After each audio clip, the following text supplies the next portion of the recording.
Hello dear students, welcome to Jyoti Educare. हम पढ़ रहे हैं स्टैंडर्ड 4th और 5th के लिए place value chapter. Place value में हमने पढ़ा एक्सपेंडेड नोटेशन, फिर हमने पढ़ा राउंड ऑफ कैसे करते हैं। बिल्कुल सिंपल और इजी कलर परसों के वीडियो हैं, तो आप जाके उसको प्लेलिस्ट में चेक कीजिए। इम्पॉर्टेंट मैथ वीडियोस की प्लेलिस्ट है, उसमें 6 वीडियोस अभी तक हैं, तो आप उसको चेक कीजिए। बहुत इंटरेस्टिंग, बहुत इजी, और फिर कभी इसमें तकलीफ नहीं होगी आपको, ऐसे वीडियोस हैं। अब यहाँ पे क्या है, अंडरस्टैंडिंग नंबर पैटर्न्स। तो नंबर पैटर्न्स को हमको समझना है कि हम देखिए, अगर पैटर्न बनाते हैं हम टावर ऑफ 1, यानी कि अगर हमको 1500 को बताना है, समझाना है, तो 1500 वंस उसमें समाये हुए हैं, उसके अंदर हैं, एग्जिस्ट करते हैं। कितने? 1501 एग्जिस्ट करते हैं, ठीक है।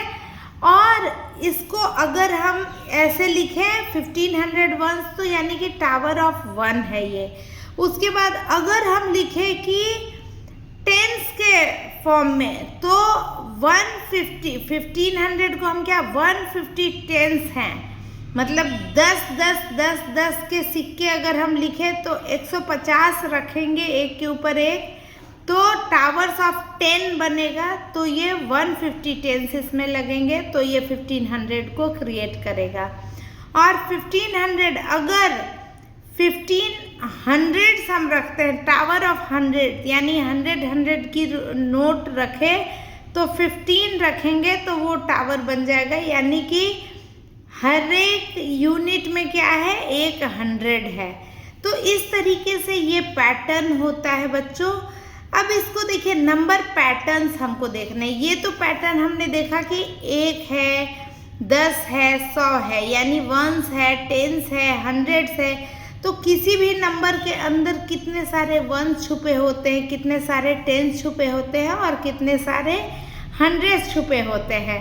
अब आप लोग देखिए, नंबर पैटर्न में हम लोग और भी कुछ चीज़ें सीखेंगे कि नंबर पैटर्न में क्या होता है। एक होता है कंसेक्यूटिव नंबर, और कंसेक्यूटिव नंबर में 2 वैरायटी होते हैं, इवन कंसेक्यूटिव, ऑड कंसेक्यूटिव। तो इवन कंसेक्यूटिव में क्या है, 2 है, 4 है, 6 है, 8 है ना, डैश डैश डैश डैश। और इसी तरीके से ऑड कंसेक्यूटिव में क्या है, 1 है, 3 है, 5 है, ठीक है, 7 है, 9 है, डैश डैश डैश डैश।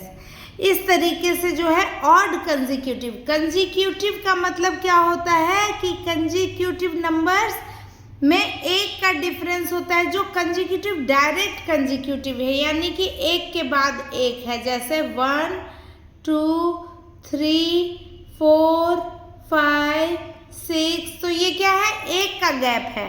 2 - 1 1, 3 - 2 1, 4 - 3 1। तो क्या है, कंसेक्यूटिव नंबर्स डिफर बाय 1, यानी कि एक से डिफर करते हैं। लेकिन यहाँ जब हम ऑड कंसेक्यूटिव या इवन कंसेक्यूटिव को यूज़ करते हैं, तो उसमें ये एक पैटर्न बन गया, तो इसमें गैप अलग होगा। और हम अलग तरीके से और बना सकते हैं पैटर्न्स, उसमें डिफर बाय 5 कर सकते हैं, डिफर बाय 2 कर सकते हैं,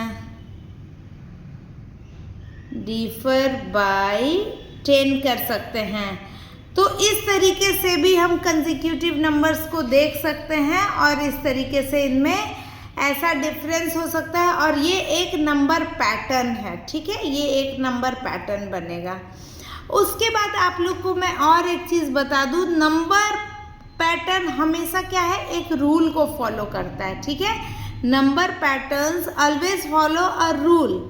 उसके बाद देखिए, आगे हम पास्कल ट्रायंगल पे। पास्कल ट्रायंगल क्या है बच्चों, देखिए ये 1 है, ठीक है, 1 हम एक लिखते हैं, उसके बाद 1 और 1 लिखते हैं, और जो अगला नंबर होगा वो क्या है, इन दोनों का सम होगा, तो 2 हो गया, 1 + 1 2 हो गया। अब यहाँ पे 1 और 1 आजू बाजू में तो 1 होगा ही, 1 2 1 हुआ। अब ये 1 + 2 क्या हो गया, 3 हो गया। 2 + 1 क्या हो गया, 3 हो गया।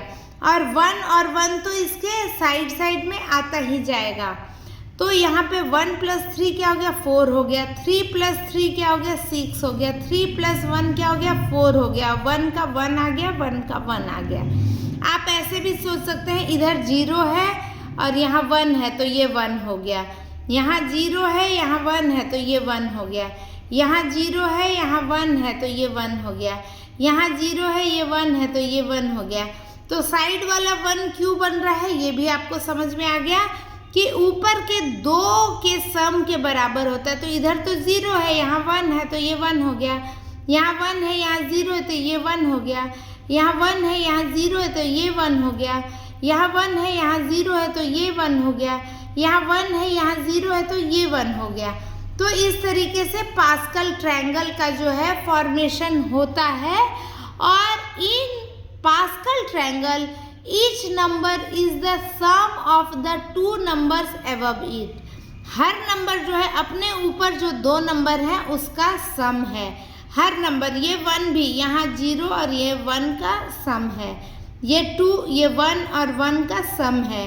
ये 3, ये 2 और 1, ये 2 और 1 का सम है।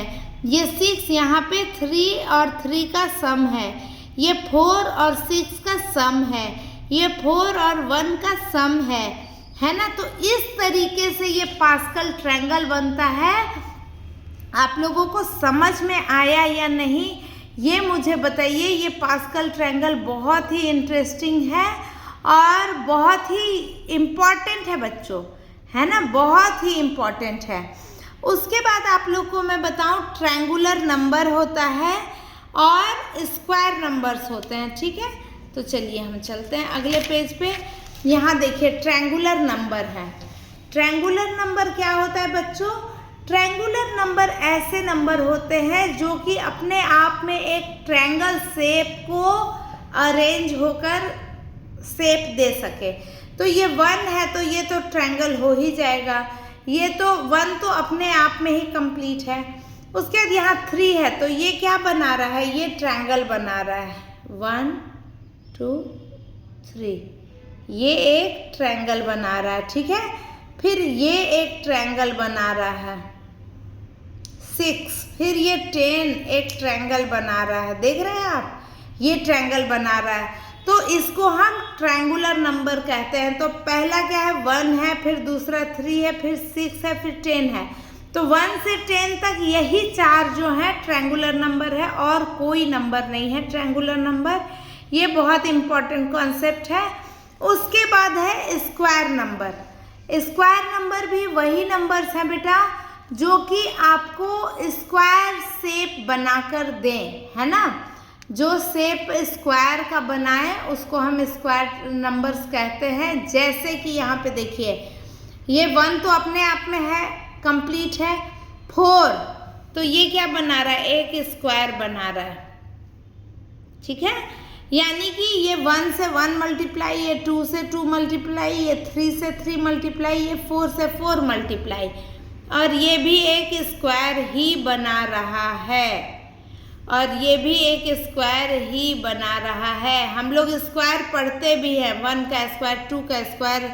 तो ये क्या हो गया, 1 स्क्वायर हो गया, ये 2 स्क्वायर हो गया, ये 3 स्क्वायर हो गया, ये 4 स्क्वायर हो गया, फिर ऐसे ही 5 स्क्वायर हो जाएगा, ठीक है, इस तरीके से। तो ये क्या हो जाएगा, ये 25 हो जाएगा, ये क्या हो जाएगा 16 हो जाएगा, ये क्या हो जाएगा 9 हो जाएगा, ये क्या हो जाएगा 4 हो जाएगा, ये क्या हो जाएगा 1 हो जाएगा। तो इस तरीके से है स्क्वायर नंबर। तो आई थिंक कि आप लोगों को ये नंबर, अंडरस्टैंडिंग नंबर्स टॉपिक समझ में आ गई और नंबर पैटर्न समझ में आ गए। तो मिलते हैं हम अगले वीडियो में, तब तक के लिए पढ़ते रहिए, बढ़ते रहिए। और ये सारा कॉन्सेप्ट यूनिट 1, FA1, SA1 जो भी आपके यहाँ होता है, अभी जुलाई का एग्ज़ाम, NCERT के जहाँ पढ़ाई होती है, CBSE बोर्ड जहाँ है, उसके लिए सबसे इम्पॉर्टेंट है। तो इसको इग्नोर मत कीजिएगा, अच्छे से पढ़िए। कहीं डाउट हो तो कमेंट बॉक्स में लिखिए। तब तक के लिए पढ़ते रहिए, बढ़ते रहिए। भारत माता की जय, भारत माता की जय। वंदे मातरम, वंदे मातरम।